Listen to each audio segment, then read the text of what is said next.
नमस्कार। तो कैसे हैं आप लोग? और मुझे पता है कि आप बहुत बेसब्री से वेट कर रहे हैं कि कब हमारी लीग चालू होगी और हम कब मतलब एक डोमेस्टिक फुटबॉल का मज़ा ले पाएंगे। बिकॉज अभी तो काफ़ी टाइम हो गया है कि डोमेस्टिक फुटबॉल को हमने उस रंग से या उस ढंग से जिया है या देखा है या उसका लुफ्त उठाया जैसा हमने 2024 तक या 2025 के स्टार्ट तक उठाया था।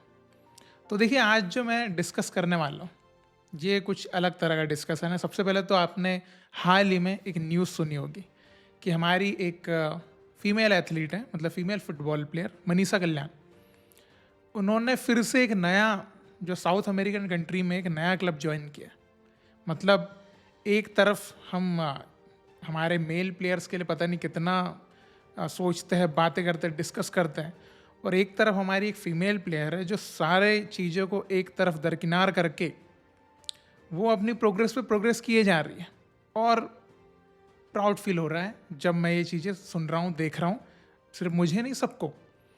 और दूसरी तरफ एक हमको खबर सुनने को ये मिली है कि मुंबई सिटी एफसी के जो प्लेयर्स हैं उन्होंने सैलरी कट लेने से मना कर दिया है।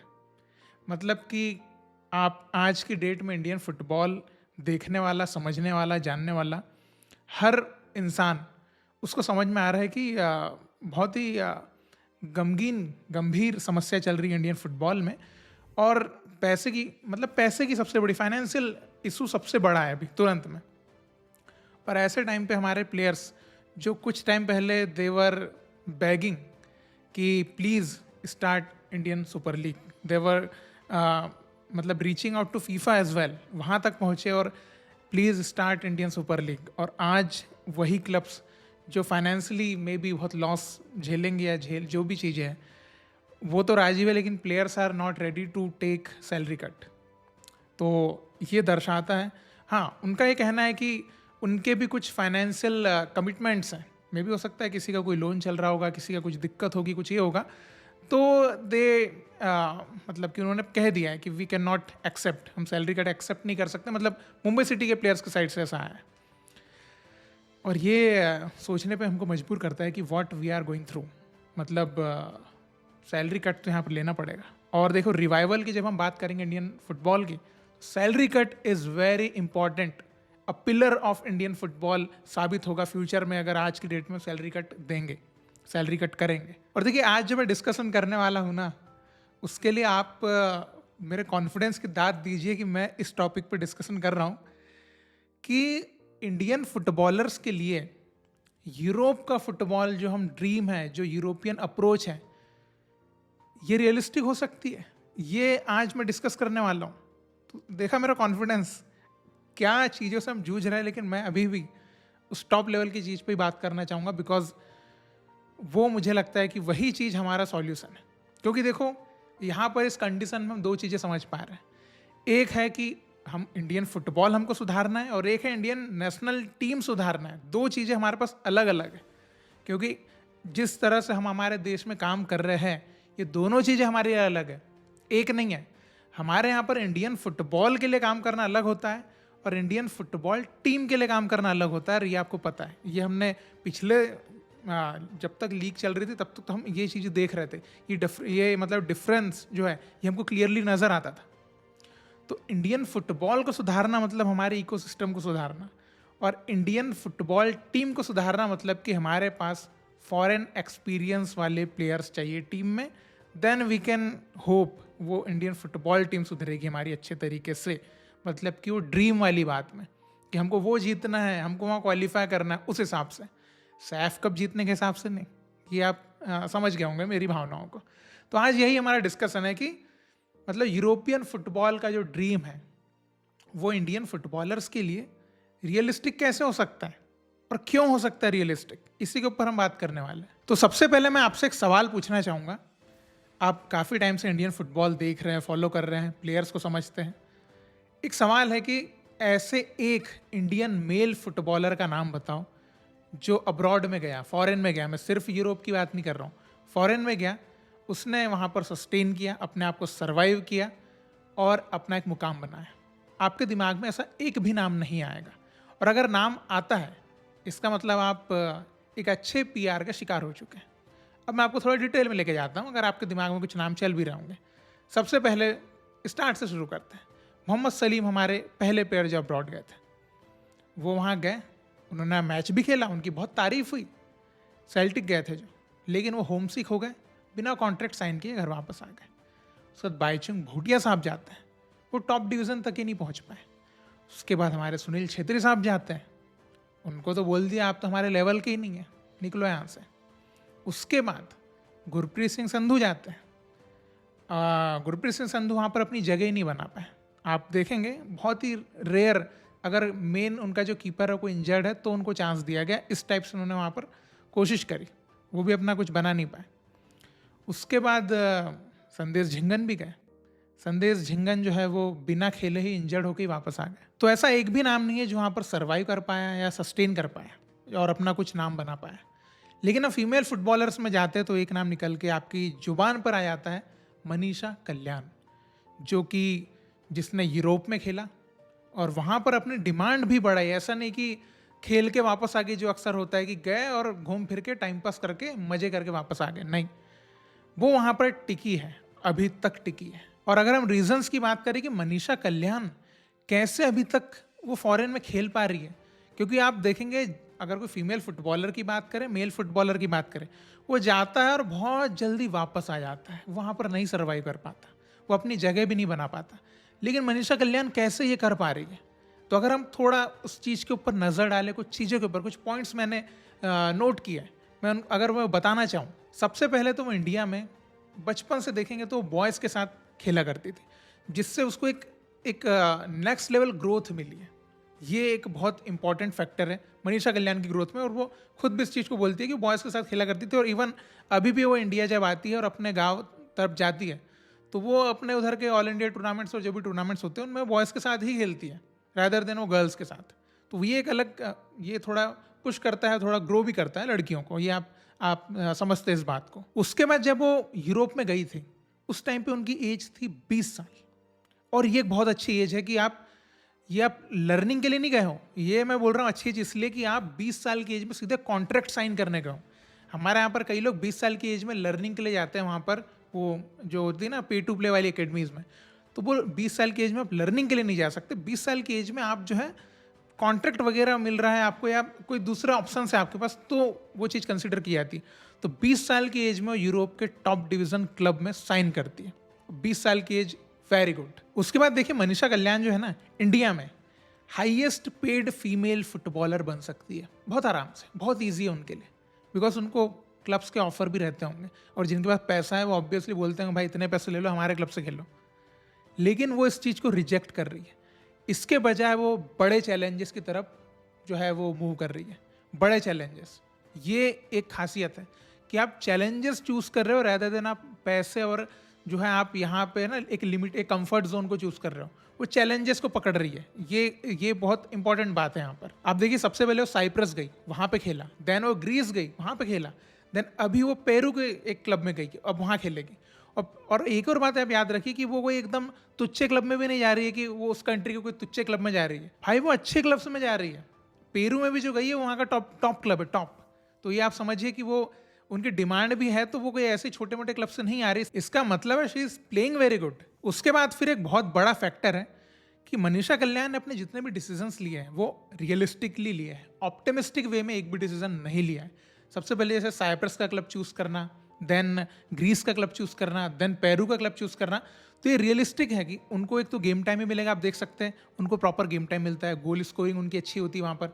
तो ये रियलिस्टिक डिसीजंस होते हैं कि आप है ना हवे में आके नहीं। अब मान के चलिए मनीषा कल्याण हो सकता है कि कोई फ्रेंच या जर्मन या स्पेनिश ऐसा भी क्लब इन ऐसे सपोज करते हैं, लेकिन अगर वहाँ पर उनको गेम टाइम ना मिले, उनको चांस ना मिले, ये सब चीज़ें ना मिले, तो उनका क्या फ़ायदा। तो उनके जितने भी डिसीजन आप देख लो, जो भी क्लब में गई है वहाँ पर पूरा गेम टाइम मिलता है उनको। तो ये सारी चीज़ें मनीषा कल्याण की प्रोग्रेस, ग्रोथ के पीछे के कारण है। तो आप समझ सकते हैं कि कैसे एक प्लेयर जब फॉरेन जा रहा है तो कैसे उसको सस्टेन करने के लिए क्या सोचना चाहिए, उसको वहाँ पर बने रहने के लिए क्या सोचना चाहिए। तो इस तरह के डिसीजंस वो भी ले सकता है अगर कोई मेल फुटबॉलर जाता है तो। और ऐसा नहीं कि हमारे मेल फुटबॉलर्स को ऑप्शन ऐसा नहीं मिला है। लालिन ज्वाला छांगटे जो अभी यहाँ पर मुंबई सिटी एफसी के लीडर बने कि हमारी सैलरी कट मत करो, जो लीडर बना है वो, इसको ऑफर मिला था, आपको पता ही है, वाइकिंग्स एफसी की तरफ से खेलने का। देन ब्रेंडन फर्नांडिस भी एक हमारे प्लेयर, उनको भी ऑफर मिला था खेलने का यूरोप में। लेकिन जो हमारे ब्रेंडन फर्नांडिस है वो तो होम सिक टाइप की हरकत करी थी उन्होंने शायद, मतलब ऑलमोस्ट सेम कॉन्ट्रैक्ट मिल रहा था जो मतलब कि जो सोर्स कहते हैं, लेकिन उन्होंने यहाँ पे चूज़ किया वो एक अच्छी ग्रोथ को छोड़ के, और लालिंजवाला छांगटे ने तो पैसे को चूज़ किया जो सोर्स कहते हैं। तो इस टाइप की हरकतें होती है कि they are not looking for challenges, they want comfort zone की हमारे आसानी से क्या चीज़ें हमको हासिल हो सकती है। और ये एक बहुत बड़ा मेंटल ब्लॉक जो है हमारे इंडियन फुटबॉल प्लेयर्स के अंदर, और ये है, इसको आपको एक्सेप्ट करना पड़ेगा even if you are a player. एक मेंटल ब्लॉक बहुत बड़ा है हमारे यहाँ पर, और इसको आप कई चीज़ों का एक मिश्रण बोल सकते हैं कि कई ऐसी चीज़ें जिसकी वजह से मेंटल ब्लॉक बनता है।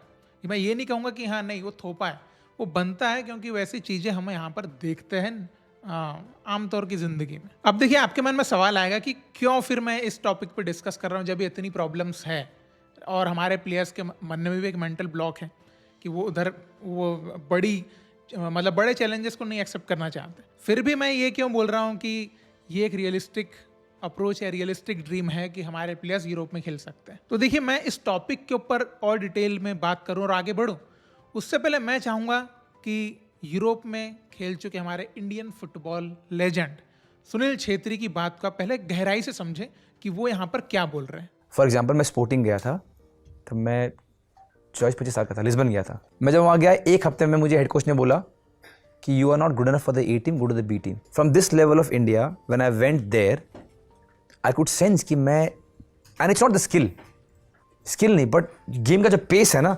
पासिंग, मूवमेंट, क्या करना, ऐसा निकल रहा था game. So when I was competing with this 18, 17, 19 old kids there and I was 25, I realized you need time. So the only difference was, अगर मैं वहाँ गया होता जब मैं 15 का था, 16 का था, तब मेरे पास टाइम होता रहने के लिए। But if I send him or him right now, if they are good enough to go to sporting, they can stay 6 years। इन्हें नहीं पड़ी ना कि मेरी सैलरी क्या है, मैं खेल क्यों रहा, इनको तो ये तो पागल हो जाएंगे। He will be a different player because you are as good as who you train with. But for the next generation हमारे देश में कोई भी बच्चा अगर अच्छा है तो पूरे देश को पता चलना चाहिए, और अगर बहुत अच्छा है जल्दी भेजो, जितनी बेटर जगह भेज सकते हैं हम लोग भेजो, अपने आप ठीक हो जाएगा। तो आपने सुनील छेत्री की बातें सुनी और आपको समझ में आया होगा कि अगर हमारे प्लेयर्स भी अर्ली एज में यूरोप या अब्रॉड, कहीं पे, मैं सिर्फ यूरोप नहीं बोलूँगा, अब्रॉड में अगर जाएंगे तो क्या पॉजिटिविटी या पॉजिटिव क्या चीज़ें हो सकती है। और एक और चीज़ छेत्री ने ये बोला है कि वहाँ पर थोड़ा वक्त बिताना पड़ेगा। ऐसा नहीं कि आप 1 साल के लिए गए और वापस आ गए तो आप प्लेयर बन गए, आप जो है रोनाल्डो को टच करके आ गए, उस ऑरे पे जो है ना ऐसा यूँ टच करके आ गए। आपको 4-5 साल का टाइम वहाँ पे देना पड़ेगा। वो वही 4-5 साल का स्ट्रगल और वही सर्वाइवल, वो दोनों चीज़ें आपकी डिसाइड करेगा। अब लेकिन इसके बाद एक अगला सवाल मन में खड़ा होता है कि अगर हमारे प्लेयर्स यूरोप जाने का सोचे तो वहाँ तो बहुत कॉस्टली है, जो कि बिल्कुल सच बात है, बहुत पैसा लगता है। और यूरो में या डॉलर की बात करें तो आपको पता है हमारी करेंसी कितना पीछे है, तो बहुत ज़्यादा वहाँ पर फीस वगैरह या रहना, कॉस्ट ऑफ लिविंग बहुत ज़्यादा है हमारे लिए। और हमारे इंडिया से जो रिच किड्स जिनके पास पैसा या कुछ तो लोन लेके भी जाते हैं, जो उधर की प्राइवेट एकेडमीज़ में जा रहे हैं, वो बहुत ही लो लेवल एकेडमीज़ होती है। और वहाँ से मतलब आप समझ पा रहे होंगे कि वो लो लेवल एकेडमीज़ ही होती है और वो शौकिया टाइप का होता है, बस उसमें कुछ नहीं होता। 95% वहाँ पर टाइम पास के लिए जाते हैं हमारे यहाँ के प्लेयर्स, ना तो वहाँ से मतलब कुछ होता ही नहीं है। बस वो आपने सुना होगा कि ये क्लब ने उसके साथ पार्टनरशिप कर रखी है, ये क्लब ने उसके साथ पार्टनरशिप कर रखी है, लेकिन एक्चुअली में वो कुछ फ़ायदे की बात नहीं, खाली मार्केटिंग स्टंट होता है। तो वो वैसे ही वहाँ की प्राइवेट एकेडमीज़ मोस्टली की बात कर रहा हूँ मैं, not every academy but mostly academy, वो खाली उनको पता है कि बाहर के जो प्लेयर्स हैं वो मरे जा रहे हैं हमारी कंट्री में खेलने के लिए, तो उनको कैसे हम मामू बनाएं, उनसे पैसा ऐठे हम अच्छा खासा, और यहाँ पर उनको कुछ भी है ना छोटा मोटा कुछ भी खिला दें और उनका भी काम बन जाएगा, हमारा काम बन जाएगा। जबकि वहाँ से वो ऐसा प्लेयर, उनकी एकेडमी से बहुत ही रेयरली कुछ ऐसे प्लेयर्स होते हैं वो निकल जाते हैं, लेकिन वो भी 1 आध साल ही वहाँ पर रुकते हैं। देन वो भी समझ जाते हैं कि हमको भी अच्छी जगह जाना पड़ेगा तो हमारा कुछ होगा, और वैसे प्लेयर्स की लेके फिर बाद में वो PR कर करके अपनी एकेडमीज को आगे लेके चले जाते हैं। हमारी इंडिया की एकेडमी भी है कुछ कुछ जो ऐसा करती है, नाम मैं लेना नहीं चाहूँगा, आपके दिमाग में आ गया होगा। और अगर मैं ये बात झूठ बोल रहा हूँ तो मैं आपको एक एग्जाम्पल बताता हूँ। हमारे देश में आज तक, अभी तक सैकड़ों, मतलब कई सैकड़ों प्लेयर्स इस तरह की जो फॉरेन की प्राइवेट एकेडमीज़ हैं उसमें गए होंगे हमारे 15-16 साल के प्लेयर्स। जैसे कि छेत्री ने कहा भी कि हमारे 15-16 साल के प्लेयर्स अगर उधर जाएँ तो बहुत कुछ कर सकते हैं। 15-16 साल के हमारे बहुत से प्लेयर्स उधर गए हैं, आज भी जा रहे हैं और अभी भी जा रहे होंगे। लेकिन आप बताइए कितने प्लेयर्स उधर से मतलब उधर जाके रह के इंडियन फुटबॉल टीम तक पहुंचे हैं? क्योंकि एट द एंड हम तो यही बोल रहे हैं ना कि उधर जाके वो हमारे इंडियन फुटबॉल टीम के लिए खेलेंगे, वो सीख के आएंगे तो हमारी इंडियन फुटबॉल टीम आगे बढ़ेगी। कितने प्लेयर? एक नाम है ईशान पंडित, एक प्लेयर जो उधर मतलब कि वो जो पे टू प्ले वाली एकेडमी में सीखा वीखा और उधर फिर क्लब भी उसने साइन करे लोअर डिवीजन के और वो इंडियन फुटबॉल टीम में आया, एक सिंगल। तो आप इसका सक्सेस रेशियो क्या बोलेंगे? इसको कौन सक्सेस रेशियो ही नहीं है, 0.00000 पता नहीं कहाँ पे वो 1 लास्ट में आएगा, ये सक्सेस रेशियो है। तो इससे आप समझिए कि जो पे टू प्ले वाली एकेडमीज है वो आपको क्या दे रही है, क्या है। और इसमें ये नहीं कि वो अदर कंट्री के प्लेयर्स को भी कुछ ऐसा करके दे रहे हैं, नहीं, वो कुछ नहीं है ऐसा। ये रियलिटी है, लेकिन ये किसी को समझ नहीं आती क्योंकि इंडियंस को ब्रेन वॉश करना बहुत ईजी होता है और जो वो कर पा रहे हैं। अब यहाँ पर इस बात से आप हर्ट मत होना, लेकिन ये सच है। अब देखिए, मैं जो बात कर रहा हूँ कि European football Indian football players के लिए रियलिस्टिक ड्रीम हो सकता है, तो इसमें सबसे मेन पिलर, जो सबसे बड़ा इसका जो मतलब कि मैं बोलूँगा बेस, वो सैलरी कट को जाएगा। Salary cut will be the main मतलब कि मैन ऑफ द मैच रहेगा इसमें हमारा रियलिस्टिक ड्रीम बनाने के लिए। और कैसे, मैं वो भी आपको एग्जाम्पल के ज़रिए बताऊँगा, क्योंकि बिना एग्जाम्पल के चीज़ें जो है वो डिस्कस करने में मज़ा नहीं आता। तो एग्जाम्पल के ज़रिए बताऊंगा कि क्यों सैलरी कट एक बहुत इंपॉर्टेंट चीज़ है जो कि यूरोपियन फुटबॉल को इंडियन फुटबॉलर्स के लिए एक रियलिस्टिक ड्रीम बनाएगी। तो जैसे कि मैंने आपको बताया कि जो पे टू प्ले वाले प्लेयर्स हैं उनमें केवल एक प्लेयर हमारी इंडियन फुटबॉल टीम तक पहुँच पाया, वो है हमारा ईशान पंडित। अब ईशान पंडित जो है, आपको पता होगा, ये वहाँ पर जो है 5th डिवीज़न की एक लीग में स्पेन में खेल रहा था। और जब वो वहाँ पर खेल रहा था तो उसने एक उसके साइड शायद किसी को इंटरव्यू दिया था, जो भी था, एक स्टेटमेंट हमको उस टाइम पे सुनने को मिला था, और जिसमें वो ये कह रहा था कि इंडिया के जो यूथ फुटबॉलर्स हैं, यूथ मतलब जो अभी 22-23 साल के होंगे उस टाइम की बात, उनको यहाँ पर स्पेन में या यूरोपियन जो लीग्स है, भले लोअर लीग्स हो, उसमें आके खेलना चाहिए। भले यहाँ पर पैसा कम है लेकिन बहुत अच्छी ग्रोथ मिलेगी जो कि हमारे कहीं ना कहीं इंडियन फुटबॉल के काम आएगी, ये उस टाइम पे उसने कहा था। और इस कहने के, इस स्टेटमेंट आने के 1 या 2 साल बाद वो खुद इंडिया में खेलने आ गया और इंडिया में ही खेल रहा है। और इसमें एक बड़ा रीज़न है बहुत अच्छा पैसा, बहुत अच्छी सैलरी।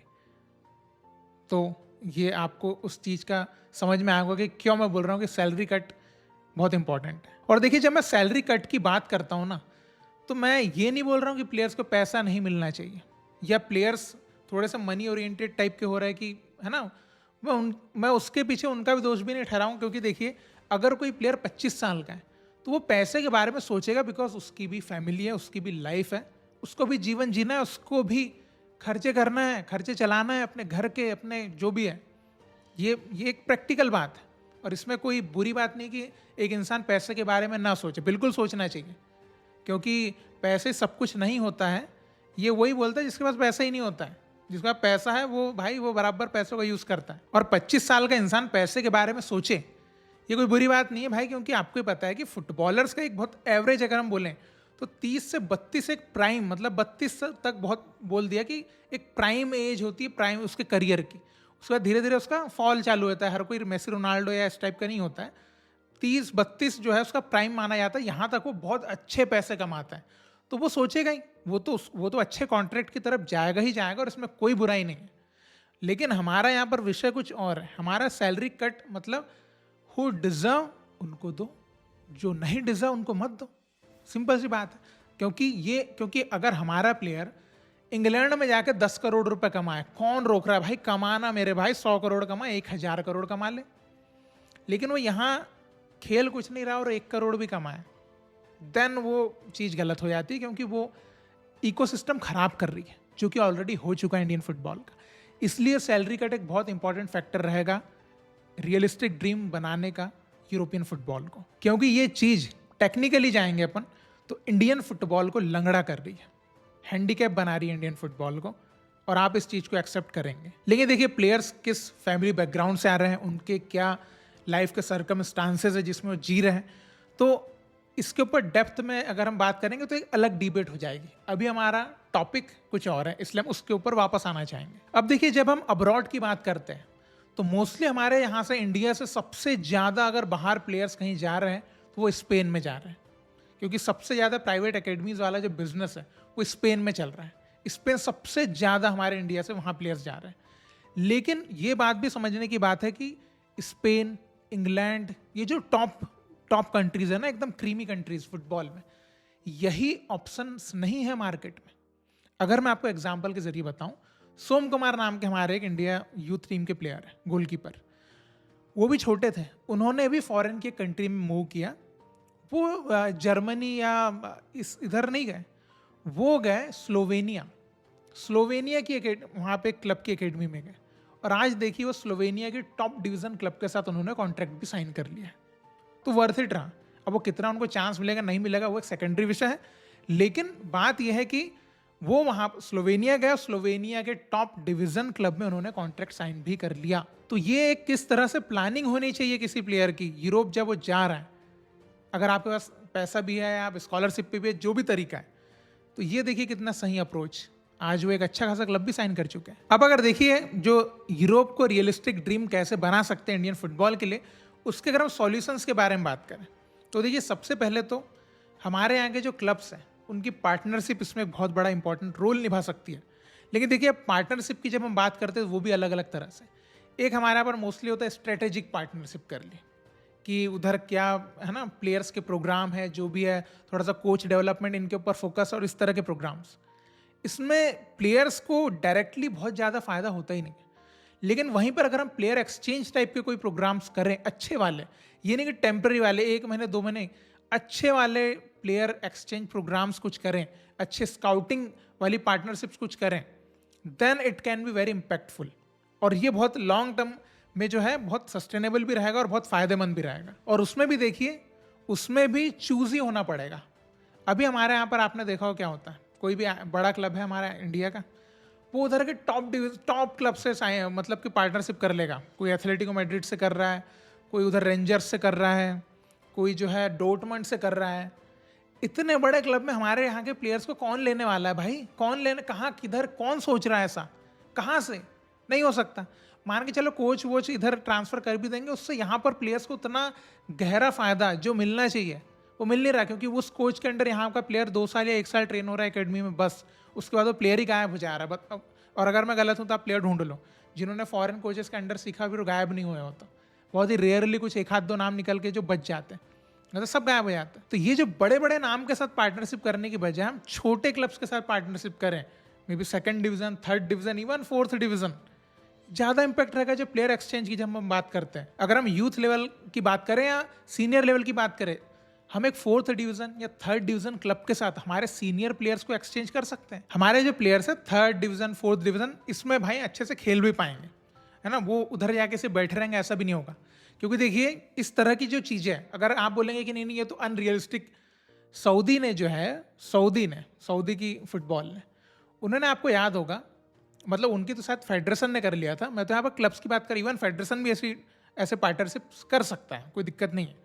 सऊदी ने, आपको पता होगा, ला लीगा के क्लब के साथ पार्टनरशिप करी थी, प्लेयर एक्सचेंज वाली, मतलब उनके प्लेयर जो है वो भेजेंगे ला लीगा में खेलने के लिए। तो सऊदी का लेवल सऊदी के प्लेयर्स ला लीगा खेल सकते हैं, इसलिए उन्होंने ला लीगा क्लब के साथ करा। हमारा प्लेयर ला लीगा में खेलने की औकात नहीं रखता है अभी, तो हम हमारे लेवल के क्लब्स को ढूंढ के उनके साथ टाइप कर सकते हैं। तो ये एक रियलिस्टिक होगा, ऑप्टिमिस्टिक नहीं होगा कि बस नाम के लिए और यहाँ पे धंधा बनाने के लिए। तो उस तरीके से भी हमको सोचने की बात है। देन उसके बाद दूसरी बात आती है ट्रायल्स, कि हमारे प्लेयर्स उधर जाएं और ट्रायल्स दें। और जैसे कि आप देख सकते हैं, अफ्रीकन प्लेयर आपको दुनिया के हर कंट्री के वहाँ पर फुटबॉल खेलते हुए दिख जाएंगे, क्योंकि वो जो प्लेयर्स हैं ना, वो खुद से ट्रायल देने पहुँच जाते हैं, एजेंसियों को कांटेक्ट करके, कुछ भी तरह से कांटेक्ट करके, या ट्राई आउट भी निकलते कई क्लब्स अपने खुद से ट्राई आउट निकालता है। जो लोअर डिवीजन क्लब होते हैं 4th डिवीजन, 3rd डिवीजन में, वो अपने ट्राई आउट निकालता है। तो वो आपने देखा होगा, अफ्रीकन प्लेयर्स पहुंच रहे हैं उधर, दूर दूर से ट्रायल देने पहुंच जाते हैं। अब आपके दिमाग में यहाँ पर ये भी आएगा कि हमारे इंडिया में प्लेयर्स की फाइनेंशियल कंडीशंस उतनी अच्छी नहीं होती है कि वो ट्रायल्स देने जाएं। तो वही चीज़ को हम दूसरी तरह से कर सकते हैं, हम स्काउटिंग पार्टनरशिप कर सकते हैं, जिसमें अगर हमारे प्लेयर्स अफोर्ड नहीं कर पा रहे वहाँ जाने के लिए, तो वो क्लब को तो हम यहाँ बुला सकते हैं, एक नॉमिनल फीस कुछ रख सकते हैं यहाँ पर स्काउटिंग प्रोग्राम की, स्काउटिंग ट्राई आउट की, वो चीज़ें कर सकते हैं, क्योंकि उनके कोच अगर यहाँ पर 2 आ जाएंगे, जिस एकेडमी या जिस क्लब के साथ हमारी पार्टनरशिप रहेगी वो ज़्यादा खर्चीला नहीं रहेगा, क्योंकि हमारे इतने सारे प्लेयर्स का जाना तो ज़्यादा खर्चीला हो जाएगा। तो स्काउटिंग पार्टनरशिप जो अच्छी वाली वो अगर हम यहाँ करें वो भी बहुत अच्छा रहेगा कि अंडर 14 तक के प्लेयर्स की स्काउटिंग हो अच्छी, एक फुल स्कॉलरशिप मिले या जो भी एक पार्शियल स्कॉलरशिप, जितनी मतलब कि जो भी एक हो सकती नॉमिनल, वैसे अगर हम स्काउटिंग करें और एटलीस्ट इंडिया से हम 10 प्लेयर्स भी, सिर्फ एक कंट्री की बात नहीं कर रहा, अगर किसी क्लब की अलग अलग है ना, हर क्लब की अगर अलग अलग लोगों से पार्टनरशिप हो या हमारे फेडरेशन की भी किसी क्लब के साथ पार्टनरशिप हो, तो ऐसा अगर हम हमारे इंडिया से हर साल 10 प्लेयर्स भी ऐसे अगर स्कॉलरशिप पे या पार्शियल स्कॉलरशिप पे बाहर भेज पाएँ, सिर्फ यूरोप नहीं, अगर एशिया की भी किसी अच्छी कंट्री में भेज पाएँ, जापान भी प्लेयर जाता है, अगर उज्बेकिस्तान भी प्लेयर जाता है, सऊदी भी जाता है, कोरिया भी जाता है, तो सीखेगा ही, कुछ अच्छा ही करेगा। तो ऐसा भी अगर हम कुछ कर पाते हैं वो भी एक बहुत बड़ा फैक्टर इसमें हो सकता है। लेकिन इस तरह की अच्छी स्काउटिंग पार्टनरशिप करने के बजाय हमारे यहाँ पे जो क्लब्स है या एकेडमीज़ हैं वो एक धंधा क्रिएट करती है, वो बिजनेस कर लेती है। और अब आप बोलेंगे कि ये अब कैसी हवा में बात कर रहे हैं, मैं इसका एग्जांपल आपको देता हूँ। हमारे यहाँ पर एक क्लब ने ला लीगा 2 के एक क्लब है उसके साथ पार्टनरशिप करी, हमारे इंडिया में उसके ट्रायल्स भी ऑर्गेनाइज करवाए कि इसमें फुल स्कॉलरशिप, पार्शियल स्कॉलरशिप जो भी है, मतलब 50% स्कॉलरशिप रहेगी, 80%, 70% जो प्लेयर की क्वालिटी के हिसाब से ऐसे रहेगी, और हम आपको ला लीगा 2 की एकेडमी में ट्रेनिंग करने के लिए भेजेंगे। ऐसा ट्राई आउट वगैरह हुआ जिसमें कुछ प्लेयर्स भी सिलेक्ट हुए। ये उधर गए तो इनसे मांगे गए लगभग 20,000 यूरो, ठीक है। और ये मुझे डायरेक्टली कैसे पता चली, क्योंकि जिस एकेडमी में ये गए उसी एकेडमी में मेरा पर्सनली एक जो फॉरेन का ही फ्रेंड है जो मेरे साथ पहले खेला हुआ है, वो प्लेयर उस एकेडमी में था, मतलब वो वहाँ की आई थिंक सी टीम या बी टीम में कुछ में था, वो वहाँ पे था। तो उसने जब यहाँ के इंडियन प्लेयर्स वहाँ जब गए तो ऑब्वियसली एक इंटरेक्शन होता है, तो उसने बात करी, उनकी ट्रेनिंग वगैरह भी देखी। तो मेरा भी उससे एक बार जब डिस्कशन हुआ तो उसने मेरे को सब डिटेल बताई कि यहाँ जो प्लेयर्स आए हैं इनको ये बोला गया है तो मतलब इंडिया में कि तुमको 50% या कुछ इतनी स्कॉलरशिप मिली है। और एक्चुअल आपको पता वहाँ पे स्पेन वगैरह में जो प्राइवेट अकेडमीज़ हैं उनकी फीस ही 20,000 यूरो तक है, कहीं की 18,000 है, किसी की 20 है, किसी की 25,000 यूरो है। और इनको बोला है कि आपको स्कॉलरशिप मिली है, जबकि 20,000 यूरो उनसे लिए गए। ये किस तरह की स्कॉलरशिप, ये तो धंधा बना लिया आपने। उधर के जो क्लब है ना हमारे इंडिया में, एकेडमीज या जो भी होते हैं क्लब्स होते हैं, जो उनके इधर 20,000 यूरो में प्लेयर भेज देते हैं, उनको 5%, 10% या 15% की कमीशन देते हैं। अब 20,000 यूरो का आप 10% निकालेंगे तो 2,000 यूरो बन गया। 2,000 यूरो का आप इंडियन करेंसी में कन्वर्ट करो, कितनी ज़्यादा पैसे हो जाते हो। तो ये ऐसा धंधा हो जाता है। और मुझे उस फ्रेंड ने ये भी बताया कि यहाँ पे जो प्लेयर्स आए ये डिजर्व ही नहीं करते कि ये यहाँ पे खेलें, लेकिन बस वो पैसे दे के आ गए हैं तो खेल रहे हैं। और अभी आप अगर आपको ऐसा पता होगा कि कौन से ऐसे प्लेयर है जो ला लीगा 2 का जो क्लब था उसमें सिलेक्ट हुए थे फिर गए थे, आपको नाम भी नहीं पता होगा, किधर गायब हुए? वो तो ला लीगा 2 के क्लब में ट्रेनिंग करने गए थे ना, उनको तो बहुत बड़े प्लेयर बन जाना चाहिए था ना, किधर एक का भी नाम नहीं पता ना आपको। ये रियलिटी है।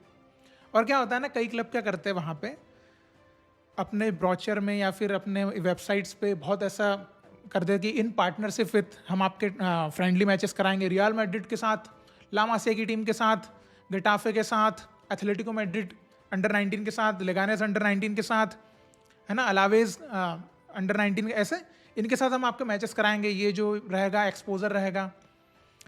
अब एक बात बताओ, जरा सोचना इस बात को, आपका यहाँ पर मोहन बागान की टीम में सिलेक्शन नहीं हो पा रहा है, लेकिन आपका रियल मैड्रिड में सिलेक्शन हो जाएगा। आपका यहाँ पर जो है राउंडलेस पंजाब में सिलेक्शन नहीं हो पा रहा, आप FC बार्सिलोना की ला मासिया में सिलेक्ट हो जाओगे। थोड़ा सा प्रैक्टिकल होकर भी सोचना चाहिए कभी कभी कि हमें क्या सोच कर रहे हैं, क्या क्या क्या हमको कैसे सामने वाला ब्रेन वॉश कर रहा है, हम हो भी रहे हैं। ये सबसे बड़ी प्रॉब्लम है, इस चीज़ को भी समझने की बात है, क्योंकि ये बहुत ही ऑप्टिमिस्टिक होती है, रियलिस्टिक नहीं होती। और इसीलिए आज मेरा डिस्कशन है रियलिस्टिक अप्रोच क्या होनी चाहिए, नॉट ऑप्टिमिस्टिक की बड़ी हवा की बातें कर ली, मैं तो वहाँ पर रियल मैड्रिड में खेल जाऊँगा, बस पापा भेज दो, एक बार पैसे लगा दो, लोन ले लो 20 लाख रुपए का। ऐसा क्योंकि प्लेयर्स करते हैं, कर रहे हैं। और वही मैं नहीं चाहता हूँ कि हमारे प्लेयर्स के पेरेंट्स भी हताश हो जाए और प्लेयर्स भी हताश हो जाए। और इसी मामले में मनीषा कल्याण जो हमारी फुटबॉलर है, उसकी डिसीजन मेकिंग और उसकी प्लानिंग मुझे ज़्यादा बेटर लगती है कि वो साइप्रस, वहाँ की फुटबॉल अच्छी, देन ग्रीस, उसकी फुटबॉल उससे अच्छी, और वो पेरू गई अभी। जो कि साउथ अमेरिकन फुटबॉल ऑब्वियसली बहुत अच्छी मानी जाती है। तो एक प्रोग्रेसिव और अच्छी डिसीजन मेकिंग और अच्छी प्लानिंग, इसलिए उसकी प्रोग्रेस हो रही है, मनीषा कल्याण की प्रोग्रेस हो रही है और वो बाहर ही खेल पा रही है, उसको वापस यहाँ आने की ज़रूरत नहीं पड़ रही है इस वजह से। और मैं आपको एक और बात बताना चाहूँगा कि हमारे यहाँ पर जो फुटबॉलर्स हैं, खासकर बॉयज़ या मेल फुटबॉलर्स की बात करें, एक भी फुटबॉलर ऐसी कंट्रीज़ के बारे में सोचता ही नहीं कि मैं ऐसी किसी कंट्री में जाके खेल लूँ, साइप्रस जैसी कंट्री में जाके खेल लूँ, मैसेडोनिया जैसी कंट्री में जाके खेल लूँ, ऐसे कंट्रीज़ में जाके खेलने का सोचता ही नहीं है। जबकि इन कंट्रीज़ की फुटबॉल भी हमारी फुटबॉल से, हमारे फुटबॉल इकोसिस्टम से 1000 गुना अच्छी है, 1000 गुना। तो हमारे यहाँ के प्लेयर्स को सिर्फ ये स्पेन या जर्मनी ही जाने की ज़रूरत नहीं है, वहाँ जाके ही वो अपनी लाइफ में बहुत बड़े फुटबॉलर नहीं बनेंगे। आप वहाँ जा सकते हैं जहाँ की फुटबॉल इकोसिस्टम हमारी फुटबॉल से बेहतर हो। सबसे ईजी और सिंपल थिंग है, लेकिन हमारी सोच में होता ही नहीं है। हमारा तो है कि रियल मैड्रिड साइन करना है, my dream is to play for Real Madrid, और मैं स्पेन की ही अकेडमी में जाऊँ कि जो है 25 लाख रुपए एक साल की फीस भर के ही खेलना है मुझे। ये एक बहुत ही अनरियलिस्टिक हो जाता है, जो कि एक सही प्लानिंग अगर आप करेंगे तो ये नहीं होगा। क्योंकि आप अगर अपने से बेहतर किसी भी कंट्री में खेलेंगे तो आप बेहतर ही होने वाले हैं। तो आपको ऐसी प्लानिंग करना है कि भाई आप जाओ साइप्रस की फुटबॉल में जाओ, आप जो है माल्टा की फुटबॉल में खेल लो, आप बहुत बेहतर प्लेयर बन जाएंगे, क्योंकि हमसे वो लोग बहुत अच्छा खेलते हैं, हमसे उनका इकोसिस्टम बहुत अच्छा है। यूक्रेन में भले वॉर हो रहा है लेकिन उनका फुटबॉल इकोसिस्टम हमसे बहुत अच्छा है, उनकी फुटबॉल टीम हमसे बहुत अच्छी है। यूक्रेन की फुटबॉल, यूक्रेन में जाके अगर आप फुटबॉल एकेडमी में खेल लेंगे तो हमारे यहाँ से आपको खतरनाक लाख करोड़ गुना अच्छा डेवलपमेंट मिलेगा। तो चलिए, मैंने बहुत सारी बातें करी और अब लास्ट में मैं वीडियो का कंक्लूजन कर देता हूँ थोड़ा इजी वे में। तो यूरोपियन ड्रीम हमारे लिए, हमारे प्लेयर्स के लिए रियलिस्टिक अप्रोच या रियलिस्टिक ड्रीम बन सकता है। तो सबसे पहले तो हमारे जो अंडर 14 या अंडर 17 लेवल तक के प्लेयर्स हैं, उधर के अब्रॉड के इकोसिस्टम में फुटबॉल खेलने जाए, अपने आप को डेवलप करने जाए। अब उसका तरीका कुछ भी हो सकता है, और बेहतर तरीका या अच्छा तरीका हो सकता है कि हमारी पार्टनरशिप हो, या तो ऑल इंडिया फुटबॉल फेडरेशन की हो, या फिर हमारे क्लब्स की हो, या अच्छी अकेडमीज़ की, उधर की अकेडमीज़ या क्लब्स के साथ पार्टनरशिप हो, और उसके ज़रिए एक अच्छी स्काउटिंग के थ्रू वो उधर पहुंच पाए। और अगर आपके पास बहुत पैसा है, आप खुद के पैसे लगाकर उधर जाके डेवलपमेंट लेना चाहते हैं, बड़ा अच्छा प्लेयर बनना चाहते हैं, और बाद में हमारे देश के फुटबॉल को आप उसके लिए सर्विस करना चाहते हैं, तो आप जो है उधर की फेक ड्रीम बेचने वाली एकेडमीज़ में ना जाएं, जो आपको बड़े बड़े सपने दिखाने वाली एकेडमीज़ में ना जाएं। आप रियलिस्टिकली थोड़ा सा बैठ के इत्मीनान से सोचें कि क्या बेहतर प्लान हो सकता है। जैसे कि सोम कुमार ने सोचा, वो स्लोवेनिया गया। स्लोवेनिया जाने का इंडिया से कोई भी फुटबॉल के लिए सोचता ही नहीं है। अब बता दो कोई लड़का आपको मिल जाए कि भाई मैं स्लोवेनिया के क्लब में खेलना चाहता हूँ, सब बोलेंगे मैं स्पेन में, इंग्लैंड में, जर्मनी में, पोर्चुगल में, फ्रांस में इधर खेलना चाहते हैं, स्लोवेनिया में नहीं खेलना चाहते। लेकिन देखिए सोम कुमार ने अपनी जगह बना ली कि नहीं वहाँ पे। फिर उसके बाद लास्ट में आता है कि अगर हमारा कोई प्लेयर 20 साल या 23 साल, मतलब अबव 20 साल है, या अंडर 23 का प्लेयर है, या अबव अंडर 23 का प्लेयर है, तो आपके लिए रियलिस्टिकली आप बोलेंगे ना तो फर्स्ट डिवीज़न या टॉप डिवीज़न जो है वो रियलिस्टिक नहीं है आपके लिए। अब second division, third division, fourth division, ये आपके लिए बहुत ज़्यादा रियलिस्टिक है। एकदम टॉप डिवीज़न के बारे में सोचना, उस पर मैंने आपको सुनील छेत्री की बात बताई कि वो गेम पेस और बहुत फास्ट है, फिर समझ ही नहीं आएगा। तो 20-22 साल तक आप इधर इंडिया में डेवलपमेंट लेके आप उधर बोलेंगे टॉप डिवीज़न में जाके खेलूंगा, वो अनरियलिस्टिक अप्रोच हो जाएगी। वो फिर हम नहीं कर पाएंगे, उसमें हम सक्सेसफुली उधर सर्वाइव नहीं कर पाएंगे, सस्टेन नहीं कर पाएंगे। सेकंड डिवीज़न तक, वो भी सेकंड डिवीज़न आप ला लीगा 2 मत सोचने लग जाना। अदर यूरोपियन कंट्रीज़ का सेकंड डिवीज़न, थर्ड डिवीज़न, या स्पेन में तो 5th डिवीज़न या इधर भी जाके खेल सकते हैं अच्छे से। क्योंकि अब एकदम बड़े डिवीज़न में जाएंगे, आपको बेंच पे बिठाएंगे, फिर आप बोलेंगे वापस इंडिया जाता हूँ, फिर कुछ नहीं हो पाएगा। तो आपको वहाँ जाना चाहिए लेवल आप मैच कर पाएँ, लेवल अनमैच में चले जाएंगे ना, क्योंकि आप बाहर की कंट्री में आपको ऑब्वियसली आपको चैलेंजेस ही मिलने वाले हैं।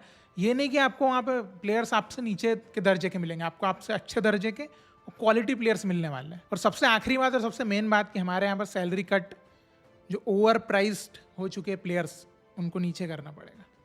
ये नहीं किया तो फिर तो रास्ता ही नहीं खोल रहे ना, फिर अपन ब्रिज क्रिएट ही नहीं करेंगे और आप बोलेंगे कि नहीं नदी पार करके दिखा, ब्रिज नहीं। हमारे प्लेयर्स तैरना ही नहीं चाहते।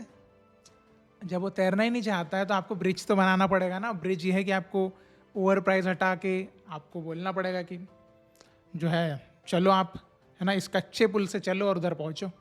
अगर आप उनको बोल रहे कि आप चलो मत तैरो, तो एटलीस्ट कच्चे पुल से उनको पार करने की आप उनको एटलीस्ट उसके लिए मोटिवेट तो करो, तो वो सैलरी आपको कट करना पड़ेगा। तो यही कुछ रास्ते हैं जो यूरोपियन फुटबॉल को रियलिस्टिक ड्रीम बना सकते हैं इंडियन फुटबॉलर्स के लिए। तो यही है जो मैं चाहता हूँ, मे बी जो आप भी चाहते हैं, कि क्लब्स, हमारा फेडरेशन कुछ ऐसा कुछ सोचे हमारे प्लेयर्स को बाहर भेजने के लिए, क्योंकि इकोसिस्टम हम कितना ही अच्छा भी क्रिएट कर लेना आज से 20 साल में भी, तो भी हमारे प्लेयर्स को हमको उस कॉम्पिटिटिव, उस चैलेंजिंग जोन में भेजना पड़ेगा, इस कंफर्ट जोन से बाहर भेजना पड़ेगा। जापान की फुटबॉल पूरे एशिया में सबसे टॉप फुटबॉल है, सबसे। उनके ऐसा इकोसिस्टम बनाना किसी में दम नहीं है, लेकिन इसके बावजूद भी उनके most of the players Europe में या और कहीं खेलते ही है, मतलब जापान के बाहर खेलते ही है, बिकॉज उनको पता है कि जितने अच्छों के साथ रहेंगे आप उतने अच्छे बनेंगे। ये एक बेसिक नेचर है, एक, है ना, जितने अच्छों के आप साथ रहेंगे आप उतने अच्छे बनते चले जाएंगे। और यही चीज़ हमको भी इंप्लीमेंट करना पड़ेगा। भले हम इवन इकोसिस्टम के ऊपर भी काम करें, अभी तो हम उसके ऊपर भी नहीं कर रहे हैं, तो एटलीस्ट यही इसी के ऊपर अभी से काम करें तो भी कोई दिक्कत नहीं है, क्योंकि इकोसिस्टम के ऊपर काम करने में और उसको बिल्ड करने में तो सेंचुरीज भी लग सकती है, बहुत टाइम लग सकता है, डिकेड्स, फिर सेंचुरीज भी लग सकती है। तो देखिए वीडियो काफ़ी बड़ा हो गया, लेकिन बहुत सारी मन में बातें थी, बहुत सारी चीज़ें थी मन में। जब चीज़ें चलती है तो मैं आपसे डिस्कस करना चाहता हूँ, आपके थॉट्स सुनना चाहता हूँ कि आप इसके ऊपर क्या सोच रहे हैं। अगर आपने वीडियो यहाँ तक देखी होगी तो आपका बहुत बहुत धन्यवाद। और आपने क्या चीज़ें महसूस करी, क्या मेरी बातों से आप कुछ सहमत हुए, असहमत हुए, आपके मन में कुछ अदर चीज़ें हैं, या अलग तरह से आप सोच रहे हैं कि हमारे प्लेयर्स को किस तरह से डेवलप किया जा सकता है, हमारी नेशनल टीम को किस तरह से डेवलप किया जा सकता है, जो भी आपके मन में थॉट्स आते हैं, पूरी कन्वर्सेशन, पूरा डिस्कशन सुनने के बाद तो आप ज़रूर कमेंट में लेके बताइएगा, ये बिल्कुल बहुत ही हेल्पफुल होगा। तो बाकी और भी कुछ रहेगा और कुछ पॉजिटिव चीज़ें होगी तो हम उसके ऊपर डिस्कस करने के लिए फिर से बात करेंगे। और अगर आप कुछ ऐसे डिस्कशन चाहते हो तो आप कमेंट में बता सकते हैं कि हम इन चीज़ों के ऊपर डिस्कस करते हैं, क्या हमारी थॉट्स है उस बारे में, आप कमेंट में लिख के बता सकते हैं। तो हम फिर मिलते हैं। जय हिंद।